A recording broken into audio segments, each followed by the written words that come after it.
Hi, this is doctor Sai from skin sensation. तो आज हमारे साथ उर्वशी हैं, जो लास्ट ईयर मिस दिल्ली भी रह चुकी हैं और बहुत सारी साउथ की मूवीज में भी इनका डेब्यू हो चुका है और वेरी सून बॉलीवुड की मूवीज में भी इनका डेब्यू हो रहा है। Thank you so much for inviting me here, sir. It's my pleasure to be here with you and to have a great conversation. Thank you so much. तो सबसे पहले तो मैं इनके साथ आज डिस्कस करना चाहूंगा और एक यंग जनरेशन को मैसेज देना चाहूंगा कि यंग जनरेशन जो आजकल बहुत ज्यादा अपने फेशियल एनहांसमेंट्स करा रही है, तो उससे क्या बाकी जनरेशन को कैसे प्रभावित होते हैं, किस तरह से फेशियल एनहांसमेंट्स आपको हेल्प करते हैं, आपको कॉन्फिडेंस कैसे बूस्ट करते हैं। तो उर्वशी जी, सबसे पहले मैं आपको ये पूछना चाहूंगा कि आपको किस चीज ने मोटिवेट किया कि आपने फेस में फेशियल एनहांसमेंट कराई, क्योंकि वैसे भी आप बहुत सुंदर दिख रही हैं। Thank you so much. और ज्यादा एनहांसमेंट की आपको क्या जरूरत पड़ी, आप किस चीज ने आपको मोटिवेट किया? सर, ये ऐसा था कि एक्चुअली मुझे हमेशा से अपना करियर दिखता था, मुझे एक एक्टर बनना है। बचपन से मेरा सपना था कि मैं बहुत बड़ी सुपरस्टार बनूं इंडिया की और पूरे आई थिंक वर्ल्ड की। तो मैं जब भी एक्ट्रेस को देखती थी तो मुझे लगता था कि या आई एम ब्यूटीफुल, बट ये जो एक्ट्रेसेस हैं इनके फीचर्स कुछ एक्स्ट्रा ऑर्डिनरी, बहुत ज़्यादा ही खूबसूरत हैं। और मेरे बचपन के कुछ मॉडल्स मेरी मोटिवेशन रहे हैं, इंस्पिरेशन रहे हैं, लाइक ऐश्वर्या राय हो गई, सुष्मिता सेन हो गई। I am also trying to participate this year as Miss India because आपकी बहुत ज्यादा उनसे रिजेम्बलेंस दिखती है। Oh thank you so much, but my favourite is always is Aish. Yes, तो मुझे लगता था कि yes I have good features, but मुझे थोड़ी सी एनहेंसमेंट चाहिए। एंड आजकल सारे सेलिब्रिटीज ये करवा रहे हैं, आप किसी भी सेलिब्रिटी को उठा के देखिए, वो एनहेंसमेंट चाहिए। तो मुझे भी अपनी खूबसूरती बढ़ाने का थोड़ा सा तो राइट है। तो आप ये कैसे हमारे पास स्किन सेंसेशन में आए? आप क्या सोचा कि हमारे पास आओगे, अपने पास आओगे और एक रिव्यू कराओगे? एक्चुअली मेरी आदत है, मैं जब भी फ्री बैठती हूँ तो मेरा सर्चिंग चालू हो जाती है मेरी। तो मैं इंटरनेट पे बहुत से वीडियोस देखती हूँ, तो मैंने देखा उसमें कि मैं आपका एक इंटरव्यू देख रही थी, तो मैं उससे बहुत इम्प्रेस हुई because you were very honest towards the your customers clients. And मुझे वो देखकर बहुत अच्छा लगा कि you are not just making money here and you are here to guide new generation how to you can maintain your look, you can look good. तो मैं बहुत इम्प्रेस हुई आपके वीडियो से, इतनी इम्प्रेस हुई कि नेक्स्ट डे ही मुझे आपसे अपॉइंटमेंट ली और कि आई कॉल्ड यू अप। आपको याद होगा कि sir I have seen your interview and ये और मैं आपके पास में आना चाहती हूँ। तो जैसे कि आप देख रहे हो, जो उर्वशी है हमारे पास, जब आई आप ये ऊपर जैसे स्क्रीन में पिक देखोगे तो पहले ये ऐसे दिखती थी और हमने बहुत सारी इनमें कुछ कुछ फेशियल मॉड्यूलेशंस करी और अब ये ऐसी दिख रही हैं। आप क्या कहना चाहोगे कि आपको क्या क्या, जब आप मेरे पास आए थे तो आपको कहाँ कहाँ आपके फेस में कमी दिखती थी? मुझे याद है जो हमारी फर्स्ट मीटिंग थी, जब मैं आई थी तो I was not satisfied with my cheeks and मेरा volume because due to age and stress हो गया। बीइंग एन थिएटर आर्टिस्ट मुझे हर दिन एक्ट करना पड़ता है और एक्टिंग होती है, मॉडलिंग होती है, बहुत से आपको एक्सप्रेशन देने पड़ते हैं। Without expression you can't survive here. So acting तो आप कह लो कि हमारे खून में होती है। तो आप जब 24 आवर्स आप कोई कैरेक्टर कर रहे हैं तो आपको एनहेंसमेंट चाहिए और आपकी जैसे जैसे एज बढ़ती है, हम कोलेजन हमारा रिड्यूस होता है बॉडी में। तो मुझे लगा कि yes you suggested me something कि चीक्स थोड़े से, और you are the very best doctor I can say, कि आपने मुझे गाइड किया इतना अच्छा कि चीक्स होने चाहिए। आपने मुझे एक फेस का मेरा पोर्ट्रेट करके दिया कि उर्वशी यस आपको चीक्स चाहिए, आपका chin should be like this, cheek should be like this and you know. तो वो एनहेंसमेंट मेरी, आपकी गाइडेंस इतनी अच्छी थी तो I was quite impressed with that guidance and इसलिए मैंने आपको जस्ट फॉलो कर दी गई और आज मेरे ये फीचर्स हैं। तो जैसा इन्होंने कहा कि यंग जनरेशन आजकल जो होती है, because they are into vigorous exercise, vigorous gymming, तो बहुत ज्यादा एक्सरसाइज की वजह से बहुत जल्दी वेट लूज करते हैं। वेट लूज होने की वजह से जो इनकी चीक बोन एरिया है वो बहुत जल्दी फ्लैट दिखने लग जाता है। And because she's in industry and lot of young generation in industry, lot of them are bloggers, तो सबसे important जो पार्ट हमारे फेस पे दिखता है वो है चीक बोन एनहांसमेंट। तो इस चीक बोन को एनहांसमेंट करने के लिए हमें इन पे चीक फिलर्स करें, सो दैट जब भी आप कैमरा के सामने आओ आपकी चीक बोन एक वेल डिफाइंड लगे, चीक बोन एनहांसमेंट लगे और बहुत अच्छी चीक बोन लगे। सेकंड मोस्ट इंपॉर्टेंट पार्ट जो आपके फेस में इमीडिएटली यूजफुल अपीयरेंस लाता है वो होता है लिप फिलर। तो आपने हमारे पास लिप फिलर्स भी कराए, कैसा रहा आपका experience? What do you feel more confident? आपको और कॉन्फिडेंस लगा लिप फिलर्स कराने के बाद? यस ऑफ कोर्स, मेरा कॉन्फिडेंस लेवल आज की डेट में बहुत बढ़ गया है और मुझे लगता है कि यस बहुत बेस्ट है, बट आई एम बेस्टेस्ट। सो ये कॉन्फिडेंस है जो सर ने मुझे दिया है। तो डेफिनेटली जब लिप फिलर्स इन्होंने करा लिए इमीडिएटली एक बहुत ज्यादा यूथफुल अपीयरेंस आता है, बिकॉज फेस में जब आप सामने से देखते हो सबसे पहले अगर आपके ब्यूटीफुल लिप्स दिखे और अच्छा लिप फिलर्स दिखे तो ऑब्वियसली इमीडिएटली आपकी यूथफुल अपीयरेंस हो जाती है along with flat cheek bone. दूसरा जो चेंज जो आपके फेस को लेस मैस्कुलाइन बनाता है तो आजकल बहुत ज्यादा जरूरी है वो है चिन एनहांसमेंट। जैसे कि आप इनके फेस में देख रहे हो पहले थोड़ी सी इनकी चिन रिसीडिंग थी, तो जब हमने थोड़ा बहुत यहाँ पे चिन फिलर किया, बहुत ज्यादा नहीं, keep in mind filler should always look natural not unnatural. कम करो, धीरे धीरे और बढ़ाओ, इमीडिएटली बहुत ज्यादा मत करो। तो जब इनके चिन में हमने थोड़ी एनहांसमेंट दी तो पूरी एक वी शेप लुक आई। अब करंटली अब हम और ज्यादा आगे जाएंगे और इनको चिन के साथ जॉ लाइन एनहांसमेंट भी देंगे, बिकॉज जॉ लाइन एनहांसमेंट भी बहुत ज्यादा जरूरी है ताकि प्रॉपर एक गोलियन एंगल आए और यहाँ से पूरा वी शेप जॉ लाइन लगे। आपका क्या कहना है इस मामले में? मैं आपके साथ टोटली एग्री करती हूँ, क्योंकि मैंने बहुत सी पुरानी एक्ट्रेसेस को देखा है और मैंने देखा है कि उनकी जॉ लाइन्स जो होती है बहुत परफेक्ट होती है। जब तक आपकी जॉ लाइन परफेक्ट नहीं है तो आप ठीक है, आप अच्छे लगोगे, लेकिन आपके जो फीचर्स होते हैं वो इतने उभर कर नहीं आएंगे। तो आपने जो सजेशन दिया है मुझे लास्ट टाइम जॉ लाइन का, डेफिनेटली नेक्स्ट हम वो करने वाले हैं। और because you gave me this features और मैं बहुत सेटिस्फाइड हूँ अपने फीचर्स से, दिस लुक से। ये नया लुक जो भी है वो आपने दिया है। तो आपने कभी सर्जरी की तरफ जाने की नहीं सोची? आपने ये नहीं सोचा जैसे आप मेरे पास आए थे तो आपने मेरे को ये कहा कि मैं फिलर्स करा लूंगी, नहीं अच्छी लगी तो बहुत उसको डिसॉल्व करा लूंगी, तो कभी आपने नहीं सोचा मैं सर्जरी की तरफ जाऊँ? ये क्वेश्चन मैं आपसे करना चाहूंगी कि सर्जरी बेटर है या फिलर्स बेटर है। और ऑब्वियसली इसका एक ही आंसर मैं बताऊंगा, बिकॉज आप एक एक्सपेरिमेंट कर रहे हो एक्चुअली अपने फेस पे इस वक्त कि आप थोड़ी सी चिन अगर आप बढ़ा लो कैसा लगेगा, थोड़ी सी जॉ लाइन मॉडिफिकेशन करा लो तो कैसा लगेगा। बट सर्जरी की अगर आप जाते हो तो सबसे पहला बीइंग एक्ट्रेस आपके पास टाइम की कमी रहती है, आपके बहुत सारे प्रोजेक्ट्स होते हैं, तो एक तो डाउन टाइम बहुत ज्यादा रहता है। सर्जरी कराने से डाउन टाइम आप उसकी healing period is more.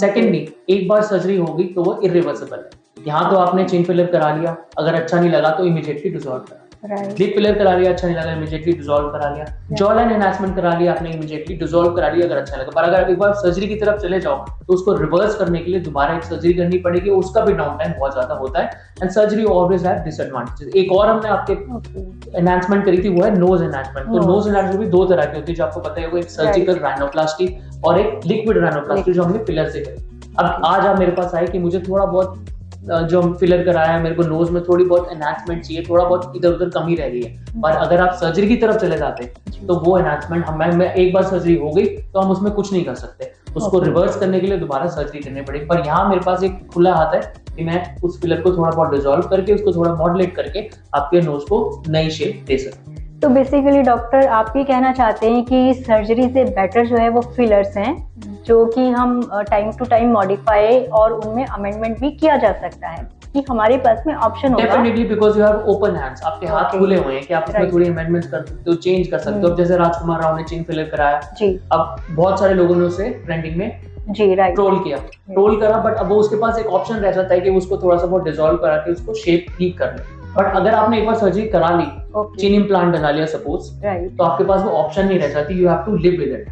Otherwise आपको फिर सेकंड सर्जरी के लिए जाना पड़ेगा जिसके और थोड़े बहुत और कॉम्प्लिकेशन हो। तो डॉक्टर साहब आप ये कहना चाहते हैं कि अगर हमने सर्जरी करवा ली तो that will be permanent, again if you want to remove it you have to go for another surgery, then it's a chain of surgeries. Again आपको दोबारा फिर डलवाना पड़ेगा, फिर निकालना पड़ेगा, बट कॉम्प्लिकेशंस आती हैं बिकॉज़ डाउन टाइम बहुत ज्यादा बढ़ जाता है सर्जरी के साथ। और मैं आपसे एक और चीज पूछना चाहूंगा, आपको किस चीज ने मोटिवेट किया कि आप ये आईवी ड्रिप्स लेना चुना? आपका क्या बेसिकली पर्पस या गोल था कि आप ये आईवी ड्रिप्स आपने, जैसे आप मेरे पास पहले आए थे तो आप मेरे से पहले से भी आप आईवी ड्रिप्स ले लेते रेगुलर बेसिस पे, तो क्या आप सोचते हो आईवी ड्रिप्स आपको क्या फायदा हो रहा है?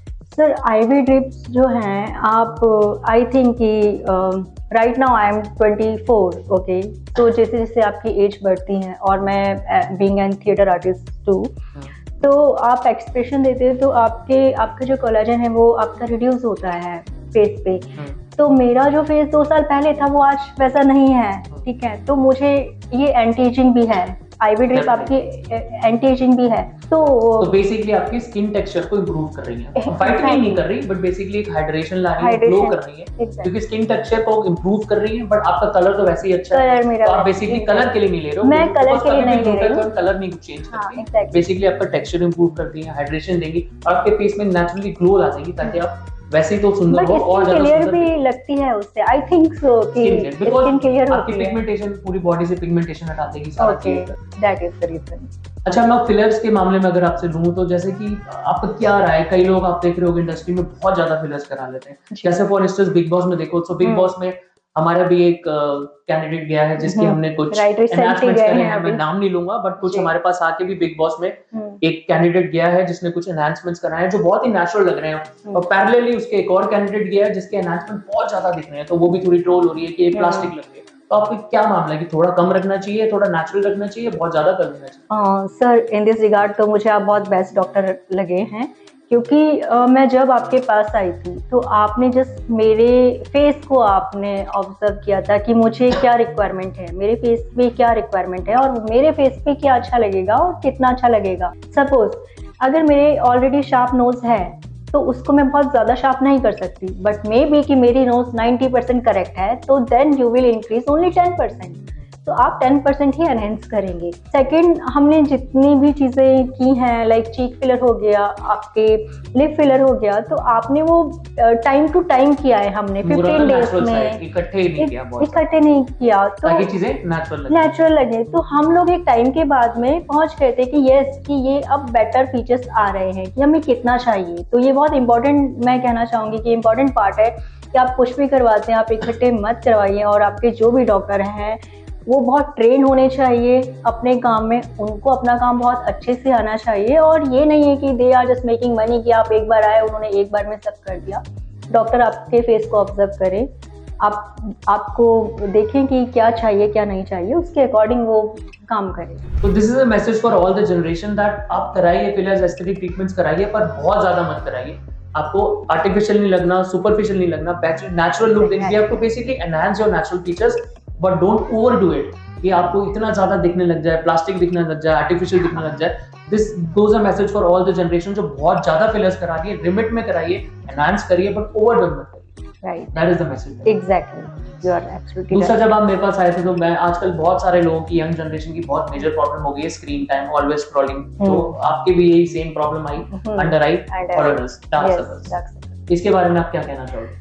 सर इसके बारे में मैं यही कहना चाहूँगी कि यस, थोड़ा सा स्क्रीन टाइम हमें कम करना चाहिए, और फिलर्स तो हैं जिंदाबाद, तो आप अब नेक्स्ट फिलर हम जो भी करेंगे अंडर आई फिलर करें, और ये ट्रीटमेंट लेना अच्छी बात है। और आफ्टर 25 आई थिंक, अभी मैं तो क्या कहूँगी कि ठीक है, हमारा आज की जनरेशन में इतना स्ट्रेस बढ़ गया है, काम को लेकर कंपटीशन इतना है मार्केट में, तो ठीक है, आप एक एज के बाद आप 24-25 हो तो दिस इज राइट एज कि you can take any treatment, like IV drip हो गया, आपके फिलर्स हो गए। हाँ, तो फिलर्स का होने का मतलब ये नहीं है कि आप अपने डार्क सर्कल्स को और बढ़ाते हैं। ऑब्वियसली अपनी eating habits, sleeping habits, smoking habits, drinking habits को कंट्रोल में रखो, ताकि अगर आप फिलर एक ऑप्शन बचा है तो इसका मतलब ये नहीं कि बस फिलर है तो मैं अपने डार्क सर्कल्स बढ़ाते रहूं। तो स्क्रीन टाइम करना भी बहुत कम करना जरूरी है। प्रॉपर स्लीप, डाइटिंग आप जैसे सजेशन देते हैं, आपने मुझे गाइडलाइंस दी थी डाइटिंग की भी। दूसरा, मैं ऑल्सो ये भी सजेस्ट करूंगा, फिलर्स जो आप ले रहे हो थोड़े शॉर्ट ड्यूरेशन में लो, बहुत ज्यादा ओवरडन मत करो, रेगुलर इंटरवल्स पे मत लो। एक बार फिलर को थोड़ा डिसॉल्व होने दो विद पीरियड ऑफ टाइम, थोड़ा सा ब्रेक दो। अगर आप ब्रेक नहीं दोगे, because fillers over a period of time थोड़ा एक्यूमुलेट हो जाता है, थोड़ा बहुत पफीनेस लाता है फेस में, तो धीरे धीरे थोड़ा थोड़ा करके बढ़ाओ, इमीडिएटली बहुत रेगुलर शॉर्ट इंटरवल्स पे फिलर्स मत लो। ओके, डॉक्टर साहब मेरा एक और सवाल है कि आपको, जैसे हमने तो अभी जो भी फिलर किए हमने वो बहुत टाइम टू टाइम किए, लेकिन अगर किसी को बहुत कम टाइम हो किसी के पास में कि उसको एक मंथ में ही या एक बार में ही बहुत खूबसूरत लगना है, बहुत ब्यूटीफुल लगना है, तो क्या वन टाइम में हम अगर एक फिलर्स लेते हैं तो हम श्योर रहेंगे कि वो लुक्स वन टाइम में बहुत परफेक्ट आ जाएंगे? डेफिनेटली वन टाइम में भी, जैसे अगर आप एक कोई भी पेशेंट आता है और उसको अगर शॉर्ट ड्यूरेशन है, उसको सपोज कल ही या परसों ही ट्रैवल करना है, तो ऑब्वियसली हम एक ही टाइम में lip enhancement, nose enhancement, under eye enhancement, chin enhancement, jaw line enhancement, all these in one day में कर सकते हैं। बट यही है कि I would preferably say that एक दिन का आपको थोड़ा टाइम देना चाहिए, बिकॉज एक बार आपने फिलर्स करवाए हैं तो अगले दिन डॉक्टर को या 2 दिन बाद डॉक्टर को जरूर 2 दिन का गैप दो, विजिट करो, ताकि थोड़ी बहुत यहाँ वहाँ, नो वन इज परफेक्ट, थोड़ा बहुत यहाँ वहाँ हो सकता है, तो उसको थोड़ा सा हम रेक्टिफाई कर पाए, थोड़ा हमें टाइम मिले और उसको और ज्यादा एनलाइटन कर पाए। 2 दिन का गैप आई वुड से कि करना चाहिए, बट यस, एक दिन में सारे फिलर्स हो सकते हैं। और एक और आपने जो बहुत ज्यादा, जब आप मेरे पास आए थे तो आप कह रहे थे कि मुझे बोटॉक्स कराना है, बोटॉक्स कराना है एग्जैक्टली। अपनी जॉ लाइन को डिफाइन करने के लिए। तो इसका आइडिया आपके पास कैसे आया, आपने क्या कराना चाहते थे बेसिकली बोटॉक्स? सर मैं थोड़ा सा चाहती थी कि फेस थोड़ा सा स्लिम लगे, और उसके लिए आपने मुझे सजेस्ट किया था कि हम we can go with this. मैंने सजेस्ट किया था, पर आई थिंक आपको पढ़ के भी आया था, आपको ऑलरेडी भी पता था। ऑलरेडी मुझे पता था कि यस, आपको एक टाइम के बाद आपको करवाना चाहिए बोटॉक्स हो गया, और आपकी एजिंग, आपके रिंकल्स, अगर आप क्यों वेट कर रहे हो कि रिंकल्स आए और फिर आप उसको ट्रीटमेंट रिंकल्स भी, और दूसरा जो आपने मेजरली करवाया था, और बहुत सारे यंग जनरेशन मेरे पास आती हैं और कहती हैं जब आपका थोड़ा सा lower part of the face थोड़ा सा ब्रॉड लगने लग जाता है, तो थोड़ा थोड़ा यहाँ पे हम बोटॉक्स करके मेसेटर मसल में उसको, हम मेसेटर मसल को पैरालाइज करके थोड़ा सा थिन कर देते हैं, ताकि जो lower part of the face है वो आपका थोड़ा शार्प फीचर्स लग जाए और अच्छा लगने लग जाए। सिमिलरली हमने इनके लिए भी किया था कि इनका लोअर जॉ लाइन थोड़ी, और जॉ लाइन पार्ट थोड़ा शार्पन लगे और थोड़ा सा ये पोर्शन अंदर चले जाए, ताकि वो V shape less masculine features. Doctor, एक मेरा सवाल है आपसे। आप आईवी ड्रिप जैसे मैंने ली, मुझे तो थोड़ा बहुत नॉलेज है, बट मैं भी सेम मेडिकल लाइन से भी हूँ, जैसा कि आपको भी पता है। तो आईवी ड्रिप आप क्या सजेस्ट करते हो कि कितने टाइम बाद हमें लेनी चाहिए, कितने टाइम में हमें थोड़ा सा ब्रेक देना चाहिए? तो what will be the right procedure for that? I think 7 session in a year are more than enough, and then you can maintain it with oral tablets. एक बार आप 7 सेशन लेने के बाद ओरल टैबलेट्स के साथ मेंटेन करो, then break दो अराउंड 1 ईयर की, then you can again start with 7 more sessions. But 7 session in a year is more than good enough, because IV drips जो होती हैं बेसिकली डायरेक्टली, हम जब भी पेशेंट आता है ड्रिप से पहले नॉर्मली रिकमेंड करते हैं केएफटी करा लो, that is kidney function test. तो ये वीकली लगेंगी या कैसे रहेगा? डिपेंडिंग अपॉन आपको कितनी जल्दी रिजल्ट चाहिए। अगर आपको बहुत कम टाइम है, आपको बहुत जल्दी रिजल्ट चाहिए, तो एवरी वीक लो, 7 सेशंस लो, then stop it and start with oral tablets. Plus जरूर दिमाग में रखो, आईवी ड्रिप लेने से पहले अपना किडनी फंक्शन टेस्ट करा लो, बिकॉज बहुत जरूरी है कि आईवी ड्रिप से पहले हमारा creatinine level, kidney function test is normal, तभी हम आईवी ड्रिप्स को आगे प्रोसीड कर सकते हैं। बिकॉज ये कॉम्बिनेशन होता है आईवी ड्रिप में glutathione, vitamin C, folic acid, vitamin, minerals, जो ओवरऑल किडनी पे थोड़ा अफेक्ट कर सकती हैं, तो लिवर को डिटॉक्सिफाई करती हैं। बट केएफटी कराना, kidney function test is very important. Very important. Okay, right.